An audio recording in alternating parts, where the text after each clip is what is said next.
siguiente es el 18 de julio y después el 5 de septiembre. En principio serán el mismo horario, serán a las 10 de la mañana. Pero bueno, si hay algún cambio, los iremos anunciando también a través del portal Mancomún. Entonces, bueno, si hay algún cambio a eso, ya lo vais viendo. Si queréis dejar guardado el enlace de la sala, va a ser el mismo enlace. Va a ser la misma sala. Luego los cursos, recordaros que en septiembre arrancaremos con las versiones tutorizadas de los cursos. Ya tenemos confirmado a Dani también como tutor para los cursos. Pero que sepáis que están disponibles ya en la red CEMI, tenéis por ahí en el chat el enlace. Ya están abiertos en modalidad de autoformación. Vale, y eso, simplemente ya se puede acceder y después a partir de septiembre tendremos las versiones, las ediciones tutorizadas un poco más dinamizadas y demás. ¿Qué más? Vale, y nada, deciros que simplemente que el webinar este lo vamos a grabar, ¿vale? Lo vamos a dar ahora a grabar. Más que nada para que nos quede un poco el material de la explicación de Dani. Si queréis, si tenéis cualquier cuestión, cualquier pregunta, sentiros libres de interrumpir, activar el micro, lo que sea, o si no, directamente a través del chat podéis ir dejando cuestiones o preguntas, lo vamos a estar monitorizando, entonces cualquier cosa pues ya lo vamos comentando, ¿vale? Y nada, os dejo con Dani. Recordaros que Daniel Izquierdo, que es el actual presidente de la Fundación Internacional la Inner Source Commons, un poco donde están todas las empresas y organizaciones que usan esto de Inner Source. Entonces, bueno, pues es un lujo que lo tengamos aquí. Así que nada, aprovecharos mucho de él. Dani, cuando quieras. Ya estamos grabando, así que cuando quieras. Vale, genial. Oye, pues nada, muchas gracias por la introducción. Como dice Pablo, preguntad, estamos aquí para aprender, así que cualquier pregunta, discusión es bienvenida. Y bueno, si hay preguntas escritas, lo que haré será comentarlas y vamos a ello. Vale, pues bueno, un poco donde estamos englobados, ¿no? Un poco la introducción por parte de Pablo, iniciativa de Inner Source dentro de la Junta de Galicia por la Antega. Y bueno, vamos a ver de qué va esto. Entonces, bueno, estábamos hablando un poco al iniciar esta parte de introducirnos, ¿no? Saber quién es quién para ver un poco, ¿no?, cuál es nuestro interés, por qué estamos aquí y tal. Entonces, bueno, esto ya lo hemos hecho un poco más en privado. Y quería hacer una pequeña reintroducción a qué es Inner Source, ¿no? Porque también en parte quería ver cuánta gente nueva tenemos respecto a la semana pasada, la sesión presencial que tuvimos. Y un poco, pues empezar por los básicos, ¿no? De nuevo, así como recordatorio para la gente que ya vino y la gente nueva, pues, ¿qué es Inner Source? Bueno, pues Inner Source consiste en la aplicación de las mejores prácticas de desarrollo dentro de los confines de una organización. Esto básicamente significa, de alguna manera, coger los procesos, las herramientas y la manera de funcionar colaborativa y en abierta y de manera pública dentro de una organización. Inner Source no es software libre, es decir, con Inner Source no estamos desarrollando en abierto, no estamos usando una licencia libre, no tiene por qué, pero puede ser un buen primer paso para ir hacia ese modo de funcionamiento en abierto. Tener en cuenta que al final lo que estamos haciendo un poco es traer ese funcionamiento, esa manera de ser, vamos a decir, ese foco cultural que tiene las comunidades de software libre dentro de una gran empresa. Y digo gran empresa porque al final es un poco donde empezó todo esto. Todo este movimiento empezó o se hizo principalmente famoso en PayPal, aunque hubo incluso algunas empresas que comenzaron algunos años antes, como por ejemplo Bosch, no lo llamaban Inner Source, lo llamaban, creo que era algo así como Internal Open Source, pero en realidad se dieron cuenta, ¿no?, de que si empezamos a funcionar de una manera más colaborativa dentro de la empresa, evitamos el hecho de que se produzcamos dentro de la empresa una y otra vez software que sea muy parecido entre ellos, ¿no? Al final, si tenemos una gran corporación, vamos a empezar por una gran corporación, generalmente tenemos equipos de desarrolladores distribuidos a lo largo y ancho del mundo, como tenemos, por ejemplo, en este mapa de aquí, ¿no? Y ese largo y ancho del mundo implica que tenemos diferentes zonas geográficas, tenemos diferentes equipos, ¿no? Tenemos diferentes maneras de proceder. Por defecto, generalmente, depende un poco de la industria, ¿no? Pero generalmente pues tendremos una manera, vamos a decir, waterfall, ¿no? En cascada o maneras ágiles de desarrollo de software. Y eso implica, principalmente en el modo más ágil, que vamos a ser bastante eficientes en un principio en el modo micro, es decir, ¿no? A nivel de equipos ágiles, los squads, como queramos definirlos. Pero ocurre que generalmente una y otra vez dentro de las grandes empresas se generan trozos de código, software, que es muy parecido, ¿no? Entre las diferentes áreas. Lo que pasa es que a lo mejor necesitamos localizarlo a un idioma concreto o hay ciertas peculiaridades del mercado que hacen que el software sea diferente. Entonces, desde el punto de vista macro, esa generación de software que es parecido entre las diferentes zonas geográficas hace que automáticamente deje de ser eficiente y lo que hagamos es básicamente perder dinero, ¿no? Estamos invirtiendo dinero a nivel geográfico para hacer ciertos desarrollos que en realidad a nivel macro tendría sentido que lo hiciéramos de manera conjunta. Es decir, que funcionáramos de alguna manera rompiendo esos silos de desarrollo. Porque lo que termina ocurriendo es, dejando usar la expresión, ¿no? Tenemos un montón de reino de taifas, ¿no? Podemos decir, pues tenemos un montón de pequeños reinos donde, se toman decisiones, tenemos una cantidad de dinero específico para gastar o para invertir y con eso pues llevamos adelante la parte de la empresa. Si nos fijamos un poco en quién está generando software de alta calidad que se está usando en la industria y lo hace de manera distribuida y geográficamente distribuida, pues podemos hablar de software libre, ¿no? Tenemos, no sé, el kernel de Linux. Si tenéis un móvil que tenga Android, por ejemplo, pues eso tiene un kernel de Linux ahora mismo dentro. El kernel de Linux probablemente sea uno de los proyectos más usados alrededor del mundo, con más cuota de mercado y se está desarrollando por multitud de empresas, miles de desarrolladores.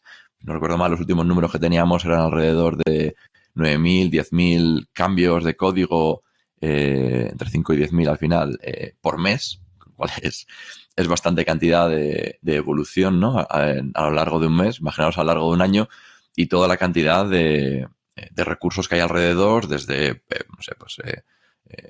cloud o hardware para hacer testing, toda la gente que está desarrollando, las diferentes empresas. Bueno, pues ahí hay hay muchos recursos y está funcionando. La cuestión es que está funcionando, ¿no? Entonces, Inner Source viene a ser un poco esto. ¿Cómo podemos coger todo eso que se ha aprendido dentro de las comunidades de software libre que llevan funcionando así 20, 25, 30 años y podemos meterlas dentro de una gran empresa? Podemos pensar en cualquier empresa grande, ¿no? Que estén dentro del IBEX o a nivel europeo, a nivel mundial. Y cualquier gran corporación pues va a estar distribuida geográficamente y va a tener equipos de desarrollos. Bueno, pues vamos a coger esas maneras de funcionar y vamos a intentar romper esos hilos de desarrolladores, ¿vale? Es un poco una definición, vamos a decir, básica. Hay una serie de principios, digamos que esto no nos lo hemos inventado dentro de la fundación de Inner Source Commons, nos basamos mucho en software libre, que es un poco de ahí de donde venimos, y los principios, digamos, esa cultura viene principalmente, o nos hemos fijado en la Fundación Apache. La Fundación Apache pues tiene los grandes proyectos, vamos a decir, de Big Data y tal, pues por ejemplo están allí, ¿no? Entonces, todo el mundo conoce, por ejemplo, el servidor Apache y bueno, hay muchos proyectos dentro de la Fundación Apache. Los principios de la Fundación Apache en realidad hablan mucho de estos conceptos que tenemos aquí delante.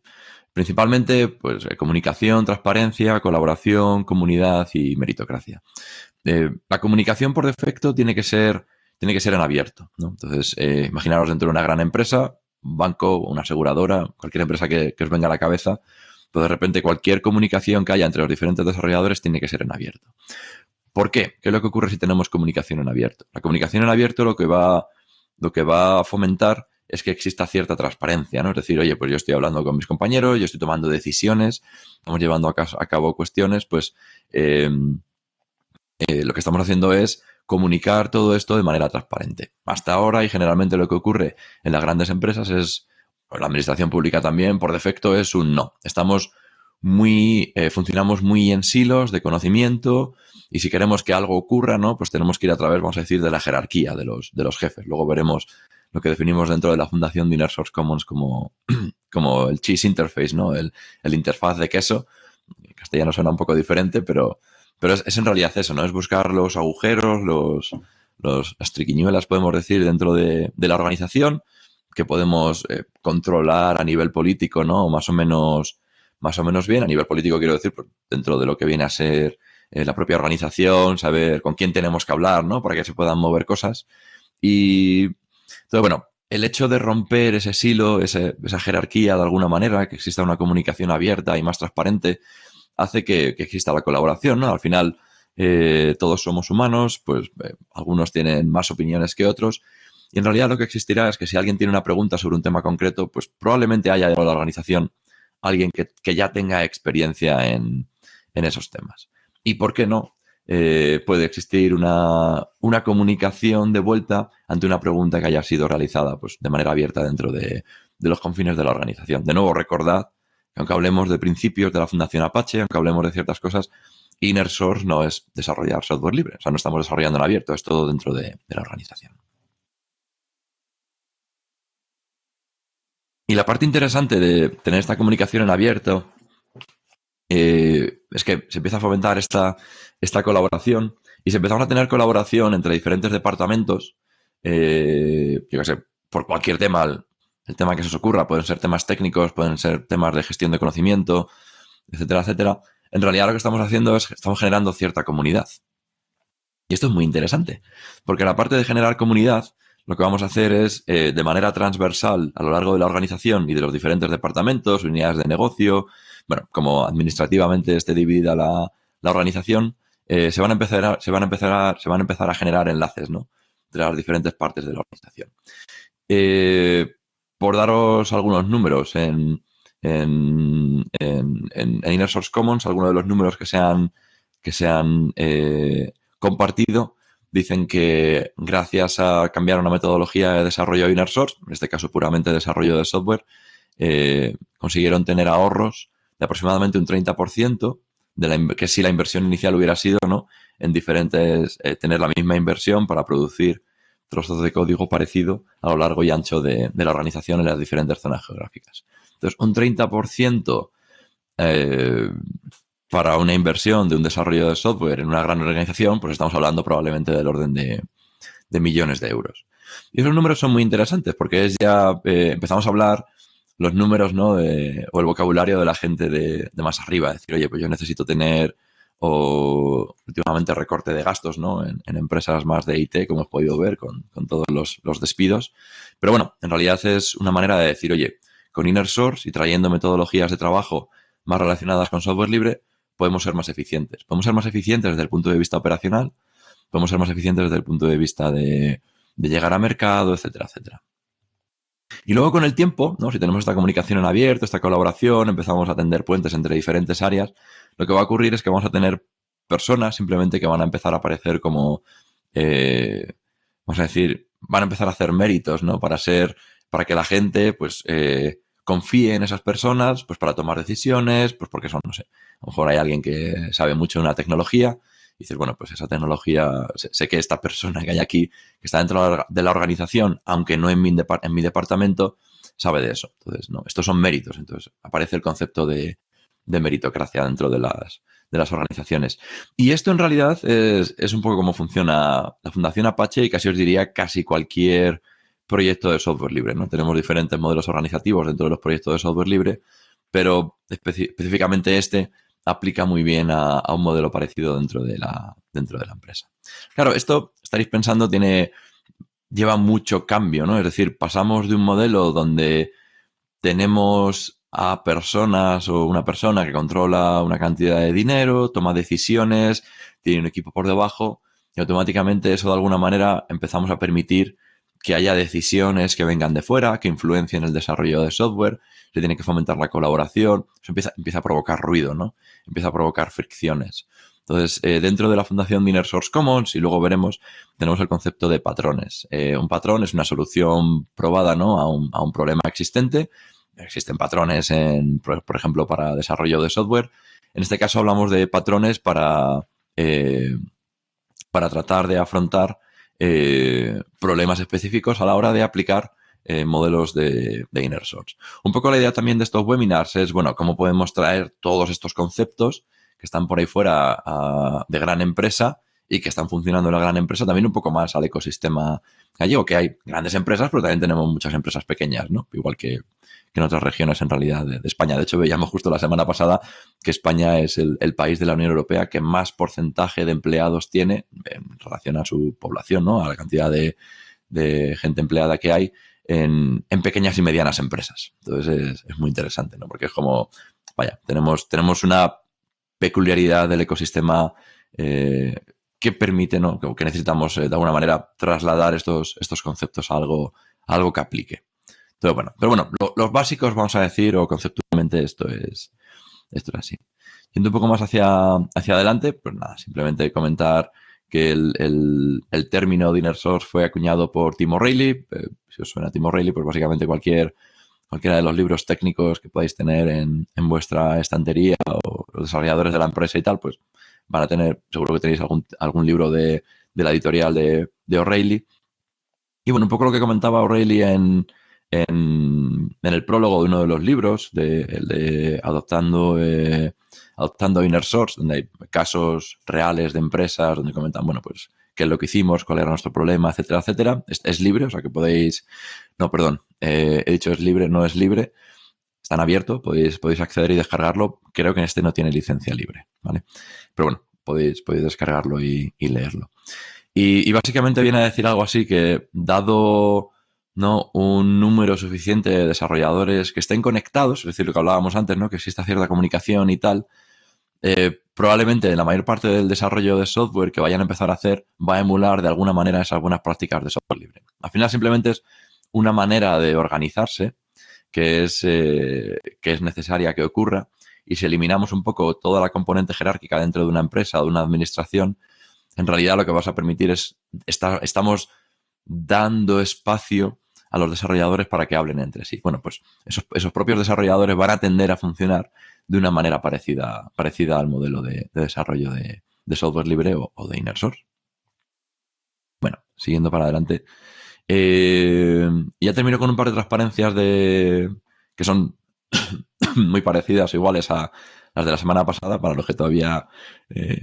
los que hayáis venido de la semana pasada. Pero bueno, simplemente para dar ese contexto, ¿no?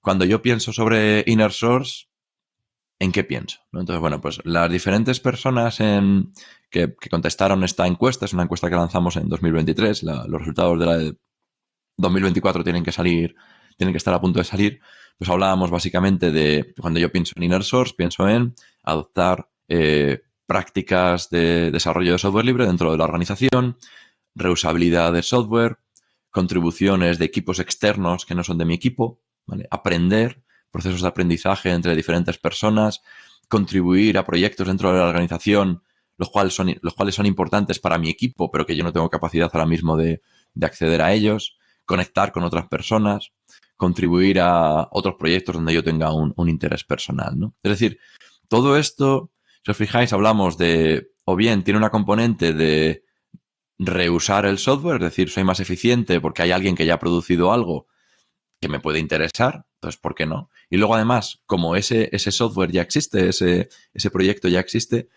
además que me den la capacidad de contribuir. Una cosa que yo creo que es muy interesante también, y que hemos visto en algunos casos, es cuando alguien, ¿no? Si lanzamos la pregunta de, oye, ¿permitirías que alguien modificara, ¿no? Trabajara en tu proyecto, alguien externo que no conoces? La primera respuesta es no. Es decir, no, porque lo va a romper. Y dices, vale. Pero si hiciéramos algún cambio pequeño, ¿no? Entonces al final dices, imagínate que alguien ve que, no sé, hay una falta de ortografía y falta una H, ¿no? ¿Eso lo permitirías? Y dice, bueno, en ese caso sí, ¿no? Entonces, en realidad, lo que ocurre es que no se fía de las personas que están por ahí fuera. Y eso es muy interesante porque es principalmente en lo que se basa el software libre. Es decir, yo de entrada publico todo, publico el código fuente, publico el backlog, publico los tickets, publico las discusiones, pero ojo, cualquier persona no puede modificar el código, porque si no lo que va a ocurrir es que lo va a romper. Pero sí que estamos permitiendo a cualquier persona que haya un proceso para que haga una propuesta de cambio de código, que es muy diferente. Entonces lo que ocurre es que tenemos lo que se llama en desarrollo, bueno, si usáis tecnología, por ejemplo, de GitHub, un pull request. Si usáis GitLab, pues será merge request. Pero bueno, en realidad es la misma idea. Es, yo hago una propuesta de cambio y tiene que haber un proceso de revisión, ¿no? Es decir, yo como desarrollador, que este es mi proyecto, tú me haces una propuesta de cambio, yo lo analizo, tenemos un debate, ¿no? Oye, pues esto es lo que tenemos que hacer. Y si es que sí, pues entra. Es decir, yo hago un merge, lo integro dentro del resto de código que tengo en mi organización. Y puede ser en otros casos que no. Entonces, bueno, esa discusión es muy interesante. Entonces, Inner Source en realidad lo que está dando es las herramientas para que terceras personas en cualquier momento, dado un backlog de actividad, pueda hacer un cambio en el código de manera segura para todo el mundo.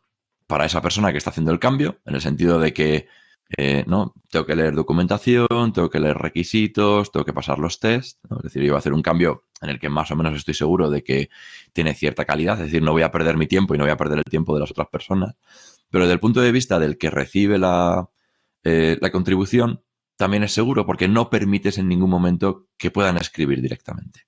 Experiencias de colaboración, o lo que otras personas han definido colaboración en el pasado, hemos visto que en realidad lo que ocurre es que directamente se permitía el acceso a hacer cambios en el código. Y eso por lo que generalmente ocurre es que rompe el código. Al menos que tengas un testing muy, muy bueno, ¿no? Entonces, bueno, es simplemente para ir comentando esto. Y después, a nivel de organización, no, a nivel más de negocio, podemos decir cuáles son las razones por las que las diferentes empresas estaban adoptando Inner Source. Bueno, entonces, el primero de todos es muy interesante porque hemos hablado de silos, hemos hablado de ciertas cosas, pero no hemos hablado específicamente de compartir conocimiento. Y es una de las principales razones. Es decir, si nosotros trabajamos, por ejemplo, en modo ágil, en equipos pequeños, el objetivo principal es que ese equipo se integre bien entre los diferentes miembros, ¿no? Y funcionen de una manera coherente y muy rápida. Es decir, que sean capaces de producir de alguna manera de manera rápida.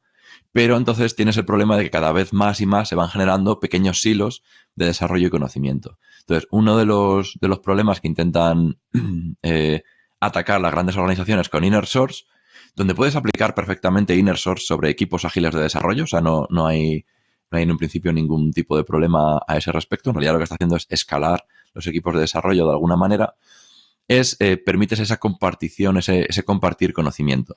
Y eso es una cuestión bastante interesante. Y si compartes conocimiento, en realidad estás arreglando de alguna manera el segundo punto, que es la eliminación de silos. Entonces, bueno, generar código reusable, incrementar la velocidad de desarrollo de los desarrolladores, valga la redundancia, innovación, mejorar calidad de código, satisfacción de los empleados. Veíamos la semana pasada también, ¿no? Que según un informe de la consultora Gallup, creo que era de 2021 o 2022, el 77% de los empleados no son felices en sus empresas, ¿no? Hay cierta lejanía, vamos a decir, entre un empleado y lo que la empresa busca. Y eso es un problema. De hecho, en Europa el mismo informe hablaba, creo que llegaba hasta el 84%. Y la cuestión es cómo podemos hacer que los empleados, ¿no? Dentro de nuestra empresa pues estén más contentos, porque al final pues, serán personas que estén más cercanas al trabajo, incluso probablemente sean más productivas, sean más felices, ¿no? Estén a gusto de alguna manera funcionando. Entonces, bueno, Inner Source es una de los beneficios, ¿no? Esta satisfacción de los empleados. De hecho, varias encuestas de diferentes empresas que, bueno, casi lo han demostrado cuando han hecho las presentaciones dentro de la fundación.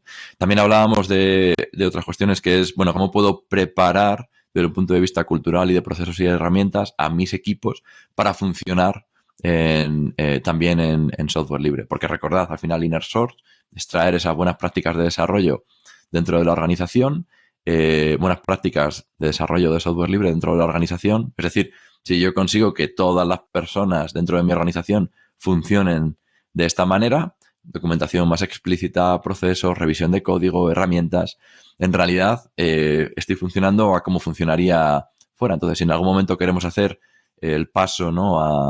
a un proyecto que sea propietario o a libre, en realidad no tengo que hacer ningún cambio.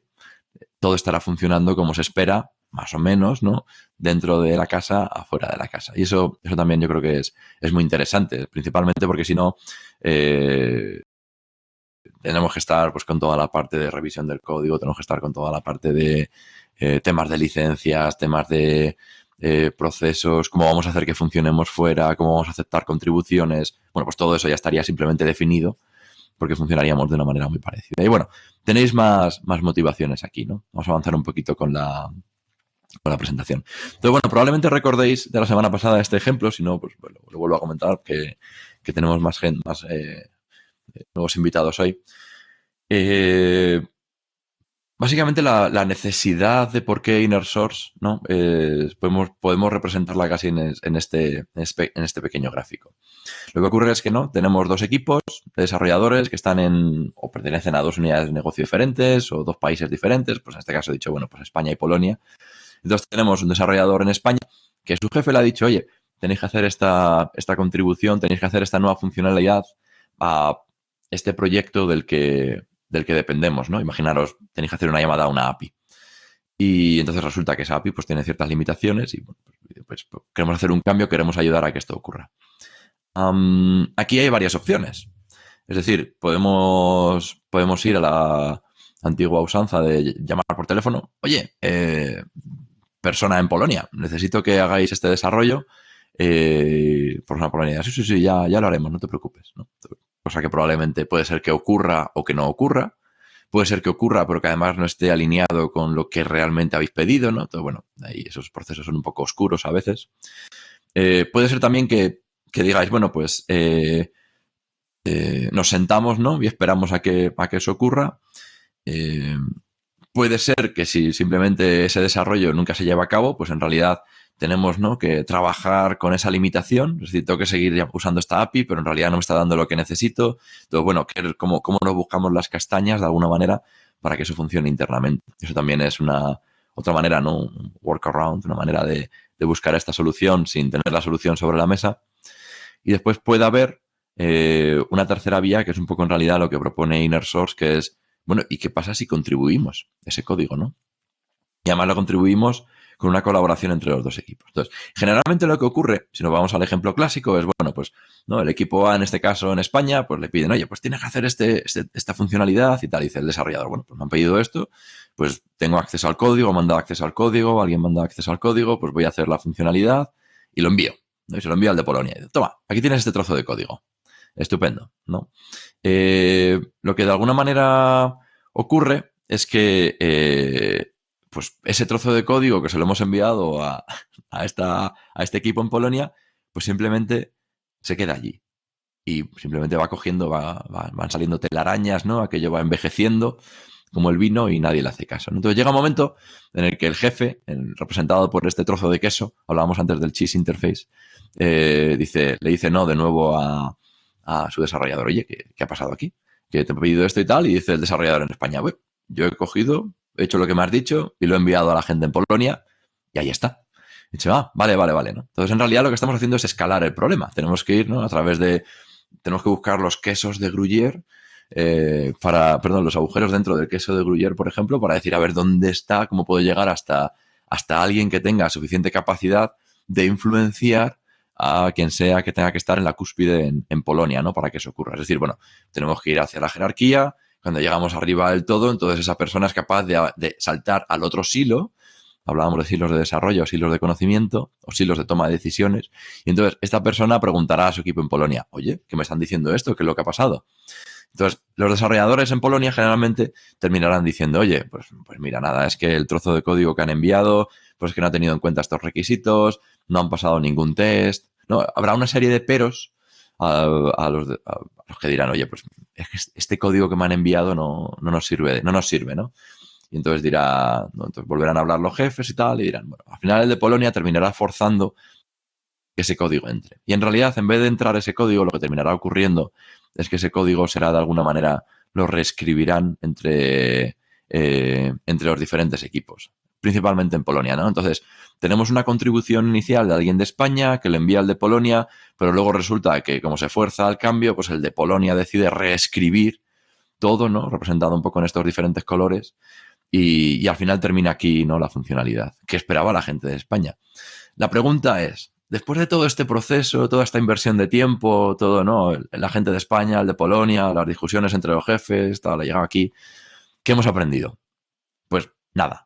Nada, porque al final se ha forzado a que la gente de Polonia haga el cambio. ¿Qué pasaría si dejáramos a los desarrolladores de Polonia y los de España trabajar juntos? ¿Ves aquí un poco a dónde vamos? Pues principalmente los desarrolladores de Polonia habrían dado, ¿no?, o enviado a la gente de España todos los cambios y documentos y requisitos en plan de, oye, si quieres trabajar en este proyecto tienes que hacerlo así. Sí, tienes que tener en cuenta todo esto, tienes que pasar estos tests, etcétera, etcétera. Entonces la gente en España se va a leer la documentación, hará lo que puedan y enviarán una propuesta de cambio. Entonces ahí habrá cierta discusión, dirán los de Polonia, oye, que tienes que mejorar esto y tal. Entonces en realidad lo que habría ocurrido habría un proceso de revisión. Y probablemente la primera vez hubiera tardado pues el mismo tiempo en que todo esto se hubiera llevado a cabo o incluso más. La segunda iteración hubiera tardado menos. Y a la 10ª, probablemente los procesos y los flujos de trabajo entre España y Polonia ya simplemente estén integrados y funcionen directamente. Claro, ahí hablamos que tenemos que dejar hablar, tenemos que dar espacio a los desarrolladores. Y estos son básicamente los básicos de, no, los componentes, las decisiones básicas de Inner Source. Aquí es un poco si hubiéramos dejado, ¿no?, ese modelo de trabajo entre los diferentes equipos, pues sí, al principio, ¿no?, como vemos en esta slide, pues tenemos un trozo de código que tiene esta pinta y luego, de acuerdo a las directrices de la gente en Polonia, pues ese trozo de código ha cambiado un poco, ¿no? Pero tenemos un trozo de código que le vale a la gente de Polonia. Entonces, aquí es donde empezamos ya a hablar de roles. Tenemos 2 roles principales, contribuidor y trusted committer. Es decir, tenemos a alguien en Polonia que es lo que se llama committer en proyecto de software libre, que es alguien que tiene la capacidad, la decisión de decir si un trozo de código va a entrar en nuestra rama máster, se va a integrar dentro del sistema, dentro del código fuente. Y tenemos un contribuidor que tiene una serie de capacidades técnicas donde puede contribuir, ¿no? Puede ayudar a que un trozo de código pues se modifique, evolucione, de tal manera que termine valiendo a la gente en Polonia. Y entonces, sí, tenemos por aquí arriba nuestra cúspide de toma de decisiones y de budget, que seguirán hablando entre ellos, pero en realidad esa interacción, ese forzar la interacción a nivel jerárquico, de alguna manera desaparece. Entonces, bueno, permitimos que haya esa discusión a nivel alto, existe esa discusión a nivel de desarrollo, y luego, por supuesto, si hay algún proyecto que va mal, pues a nivel de gestión dirán, oye, aquí no estamos cumpliendo los tiempos o lo que sea. Pero esas discusiones, ese silo de desarrollo, ese compartir conocimientos ha llegado a producir, ¿no? Es decir, hemos roto los silos y hemos conseguido compartir esa información. Entonces, bueno, si nos enfocamos, yo creo que casi es el rol principal dentro de los proyectos de Inner Source, el de Trusted Committer. Y se habla del concepto de Trusted, perdón,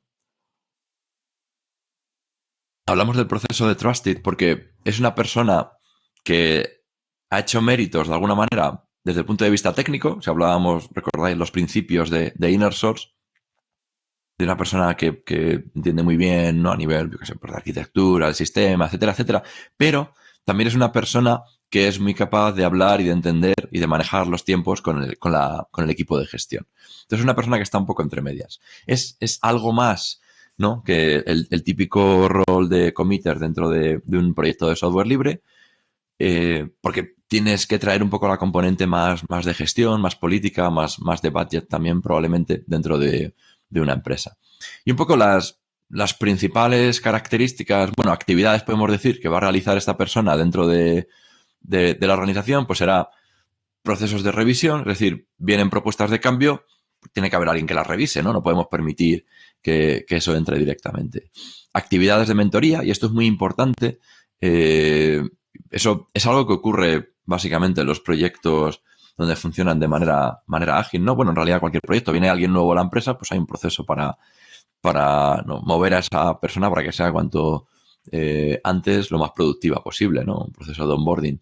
En el caso de Inner Source, lo que hacemos o lo que existe es el concepto de mentoría, en el sentido de si viene alguien que no es de mi equipo, pero quiere participar en el desarrollo de código, estamos permitiendo, ¿no?, que eso ocurra a través de propuestas de cambio. También tengo que ayudar a esa persona a que crezca de alguna manera. Bueno, pues es un proceso un poco de mentoría. Temas de soporte y un poco ese enganche con la capa de gestión, ¿no? Es un poco la persona que está entre medias. Y por la parte del contribuidor, bueno, pues tenemos a una persona que está deseando por diferentes razones contribuir y participar y lo que envía son propuestas de cambio. Es decir, va a leer toda la documentación que haya explícita del proyecto. Y esto es muy importante, porque en proyectos ágiles generalmente la mayor parte de la documentación se genera de cara al cliente, es decir, generamos documentación de cliente. En Inner Source generamos documentación para desarrolladores. Es decir, necesitamos que otros desarrolladores vengan y participen cuanto más rápido mejor en nuestro proyecto, ¿no? Entonces generamos documentación más explícita de cara al desarrollador. Pues, toda la parte, ¿no? De arquitectura, instalación, testing, etcétera, etcétera. Tenemos que hacer contribuciones más de ese tipo. Y yo creo que esto es, si vamos a un nivel amplio, ¿no? A nivel global, a nivel del mundo, quiero decir, yo creo que este es un ejemplo muy, muy interesante. Dejadme usar la analogía aquí, ¿no? De si alguien te invita a su casa,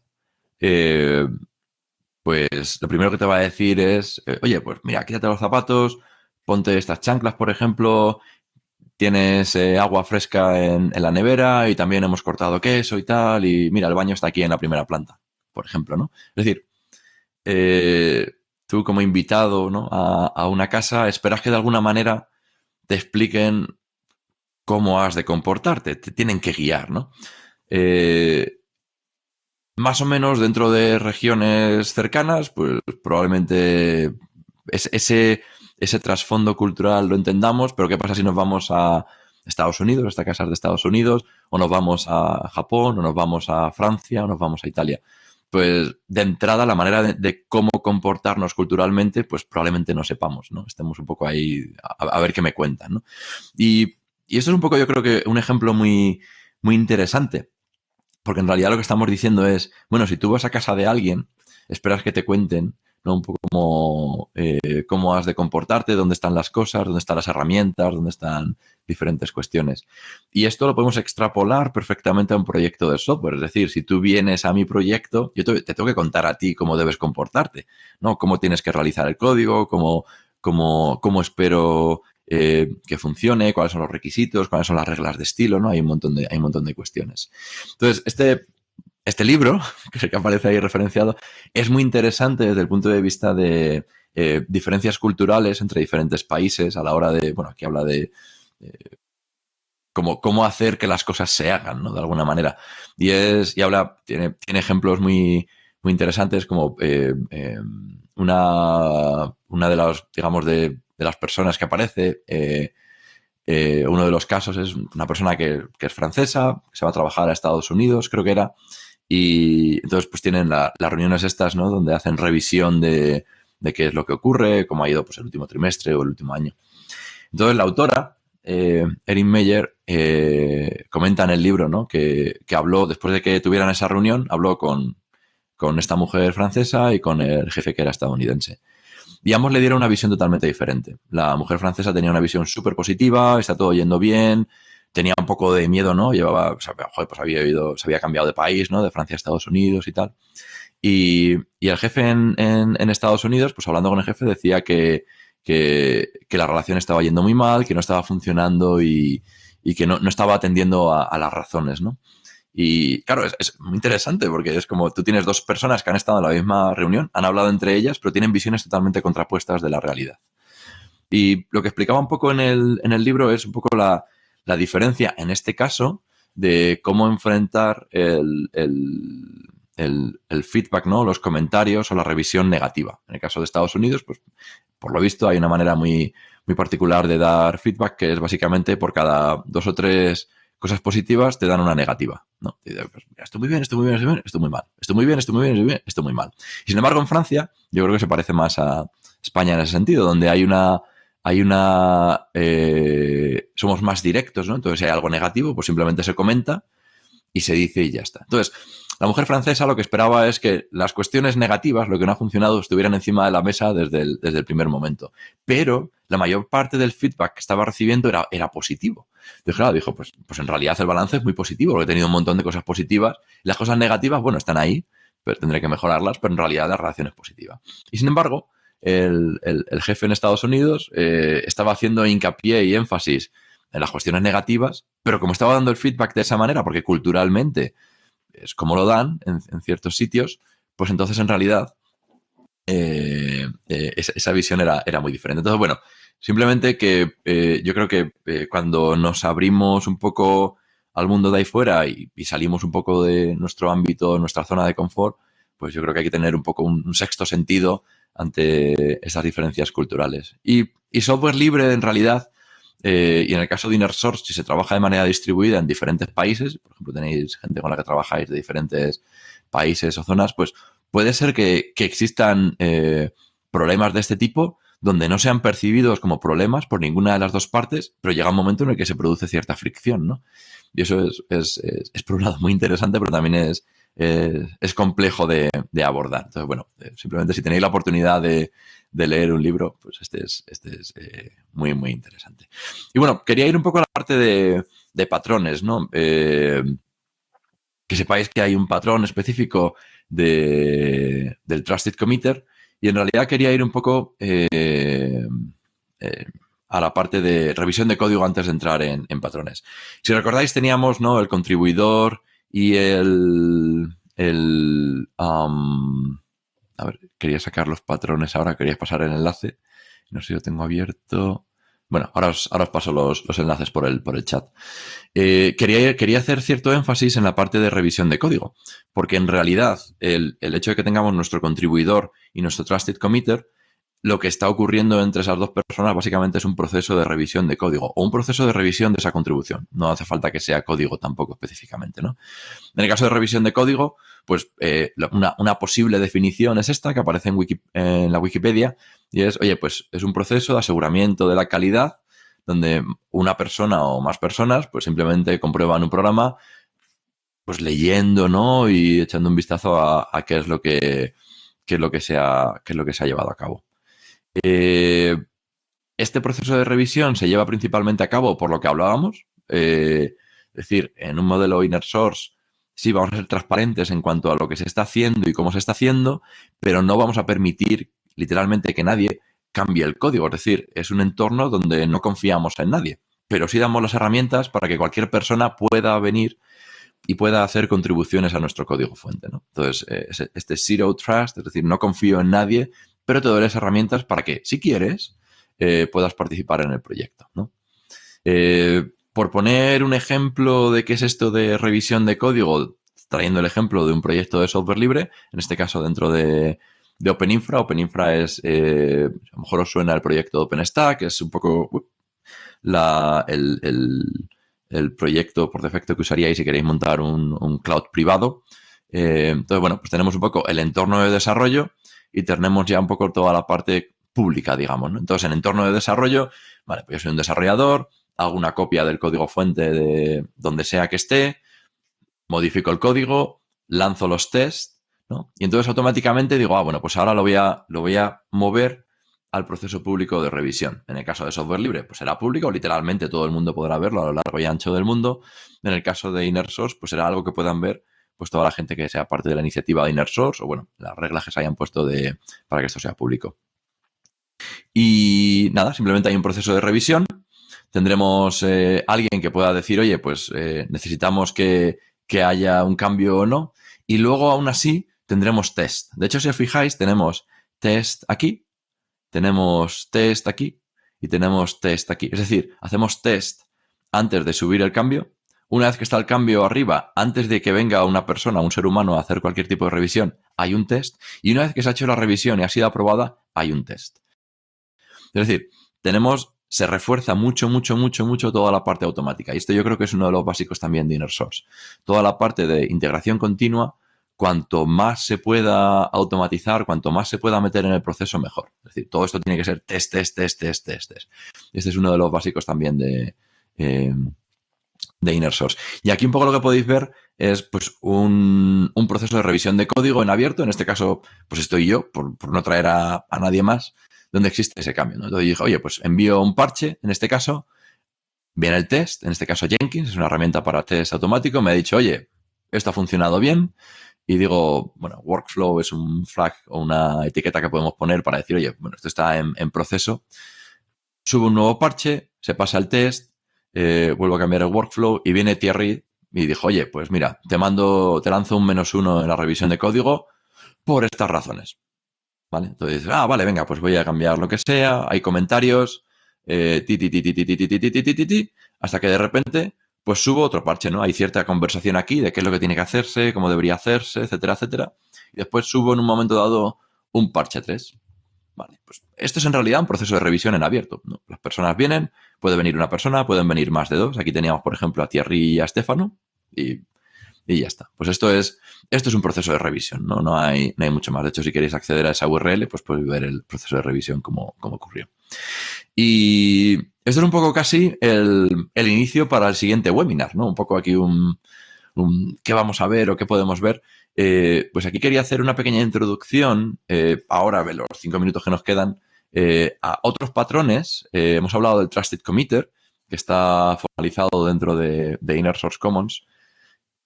Pero hay otros patrones que también aplican, ¿no? De hecho, voy a buscar el de Trusted Committer porque así lo voy a pasar en el chat. Aquí lo tenemos, por si queréis echar un ojo. Básicamente lo que hemos estado hablando hasta ahora. Pero hay otros patrones que son interesantes desde el punto de vista ya de gran empresa, pero también de mediana empresa y pequeña empresa.